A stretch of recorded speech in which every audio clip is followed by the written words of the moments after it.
Hello everyone. Today I'm going to talk about deterministic max flows in simple graphs.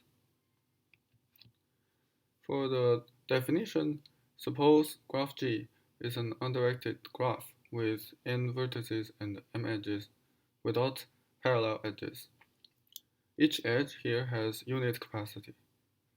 We want to compute max flow between S and T, which are two terminals in the graph.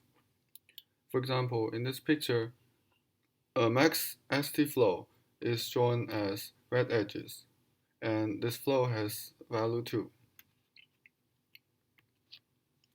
Let us review a branch of literature on this problem.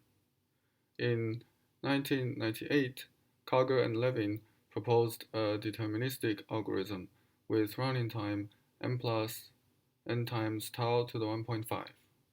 Here, tau is an upper bound on the max flow value, which is given to the algorithm as prior knowledge.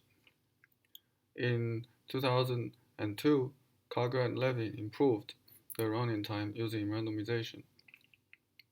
In 2013, Duan improved the deterministic upper bound to n to the 9/4 times tau to the 1 over 8. This breaks the n to the 2.5 barrier when tau is large. In our work, we refine this approach and obtain a better running time. Our algorithm is the fastest when tau is not too small. Next, let us introduce a basic tool, which is called flow decycling. Given any flow, we can define its residual graph, GF, by reversing the direction of all edges carrying the flow. In the famous Ford-Fulkerson algorithm, we repeatedly find augmenting paths from S to T in the residual graph and add the augmenting path to the flow. When no augmenting path can be found, the flow is guaranteed to be optimal. The running time of this algorithm is m times tau, where tau is a known upper bound on the max flow value.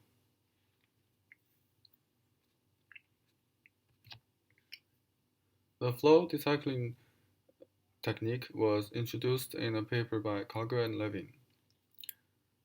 Suppose a flow f is acyclic, then it has at most n times root f flow edges. Here, the norm of f represents the flow value. Therefore, in the residual graph, with respect to f, it has at most the same number of directed edges. Given any flow, the decycling procedure modifies the flow by removing all directed cycles without changing the flow value. When it stops, the total number of directed edges is bounded as such.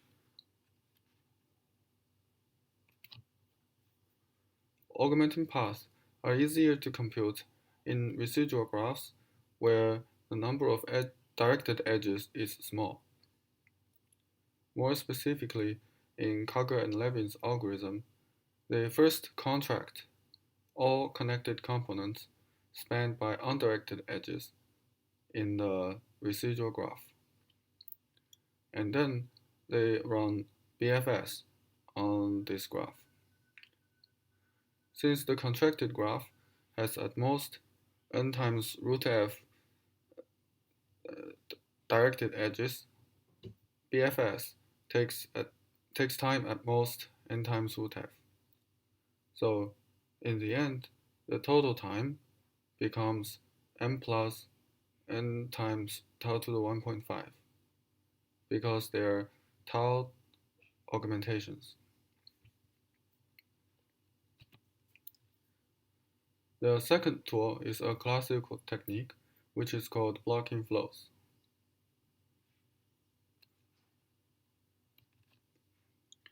Let us construct a level graph by using distances from the source in the residual graph. For example, in this picture, the ST distance is 4, so the terminal T is on level 4.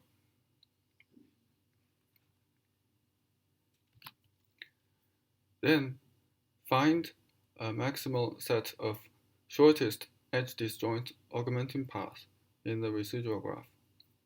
In this picture, these augmenting paths are drawn as red directed edges.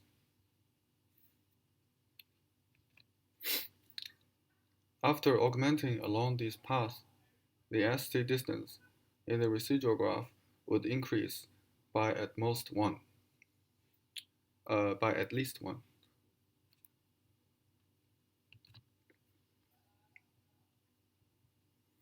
The blocking flow algorithm works as follows. Fix a parameter L. Repeat the blocking flow procedure until the ST distance becomes at least L. Then we can prove that the max flow in the residual graph is bounded by n squared over L squared.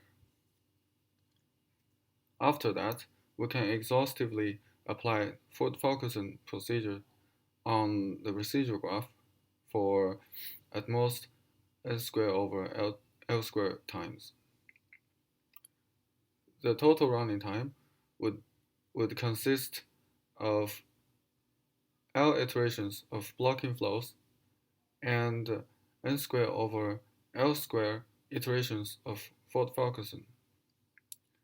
Taking a balance, it gives total running time of m times n to the 2/3, which is a very classic technique, a classic result by Goldberg and Rao.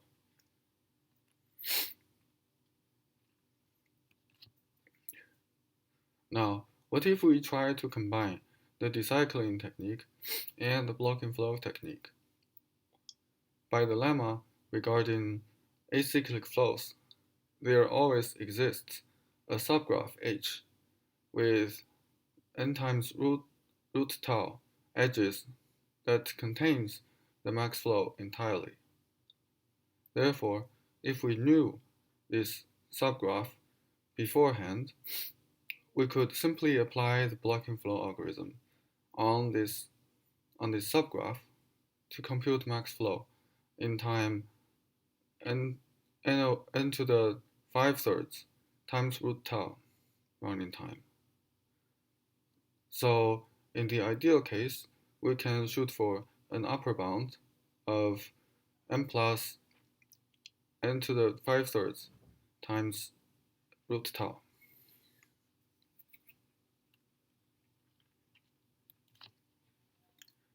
Let us review a previous paper that tries to combine these two methods. Start with an acyclic flow F. Computing a blocking flow in this residual graph takes time proportional to the number of directed edges, which is at most n times root f.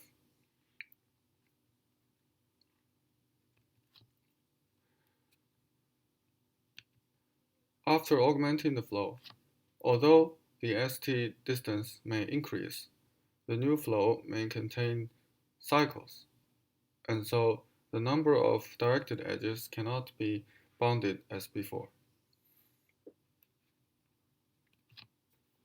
For example, in this picture, originally there is a back edge from level I plus 1 to level I. After sending one more unit flow from S to T, a directed cycle has formed in this flow.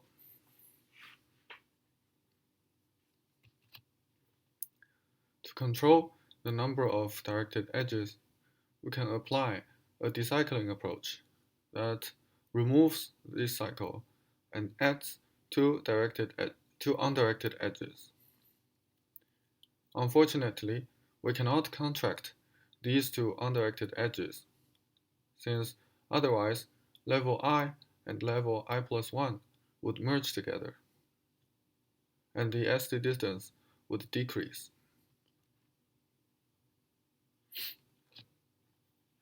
If we cannot contract undirected edges, then finding blocking flows becomes costly when the number of undirected edges grows large. To handle undirected edges, the key idea behind Duan's paper is to partition undirected edges into star subgraphs.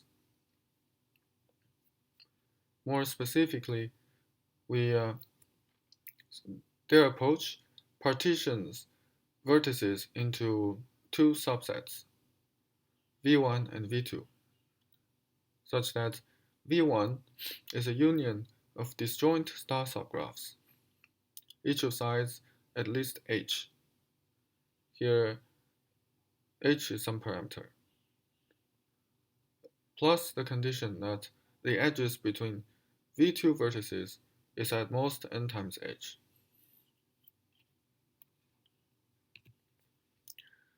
Such a partition can be constructed using a standard greedy approach.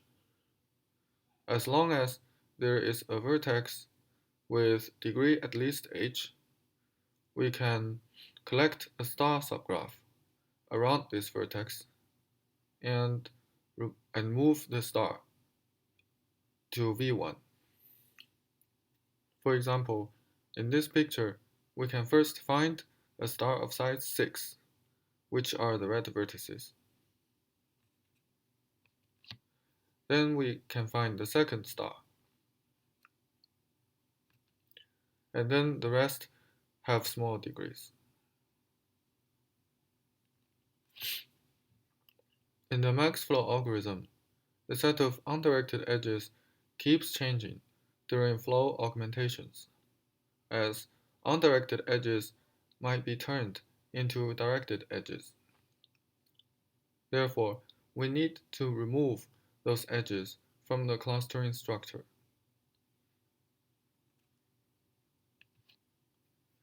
To handle an edge deletion that hits a star edge, we simply move the disconnected vertex downward to the blue area. This could possibly increase the total degree of blue vertices by n edges. When the total degree of the blue areas exceeds n times h, we have to rebuild the entire clustering structure from scratch.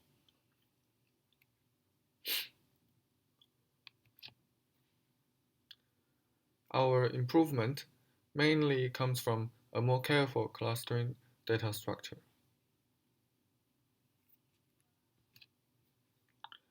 As we have discussed before, the bottleneck of the previous structure is frequent rebuilding steps. For improvement, our strategy is to avoid rebuilding steps entirely. The clustering structure has three parts. The first part is a set of disjoint large stars. The second part is a set of vertices which are adjacent to stars. The third part is a set of vertices whose average degree is small.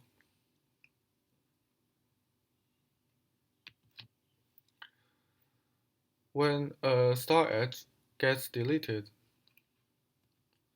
we would first add the disconnected vertex to the purple area.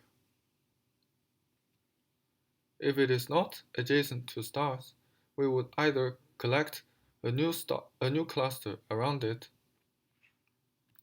or we would move this vertex further to the blue area.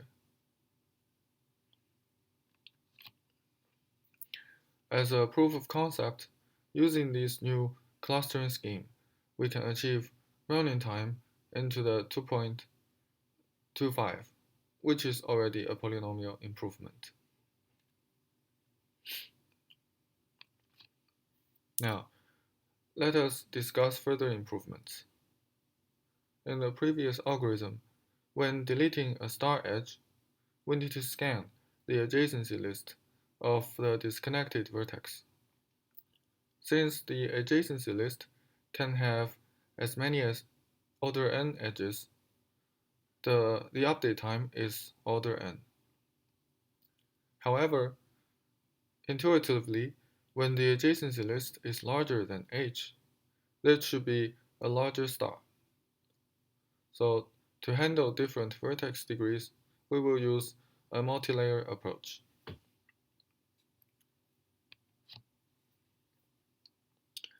Here is how we construct a hierarchy of clustering structures. Start by collecting stars whose sizes are order n, which gives a tripartition of vertices. Then we recursively find star subgraphs of smaller sizes in the low degree area. In the end, we stop with star subgraphs whose sizes are roughly h. However, we cannot upper bound vertex degrees of each layer as such. In fact, we can only upper bound the oboricity of each layer. So, a technical question is how to utilize low oboricity when dealing with edge deletions.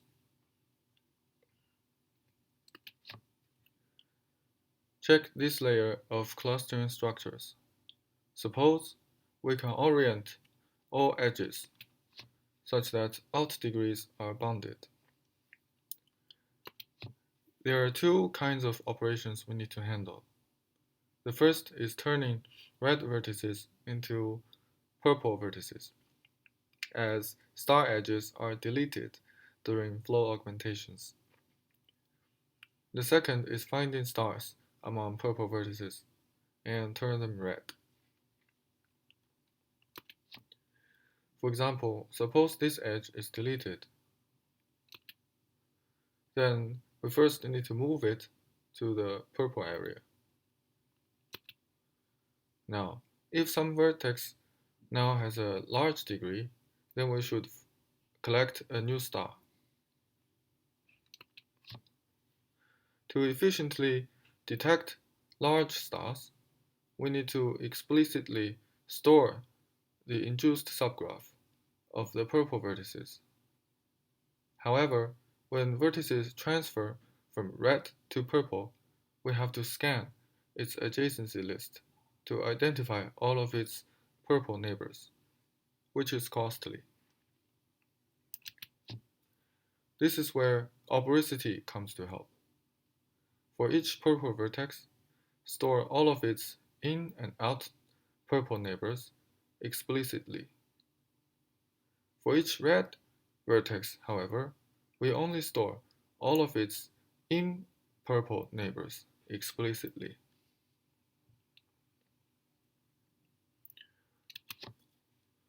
In this way, when vertices transfer between red and the purple areas, we only need to scan its out neighborhood, which is bounded as desired. There are some questions left over by this work.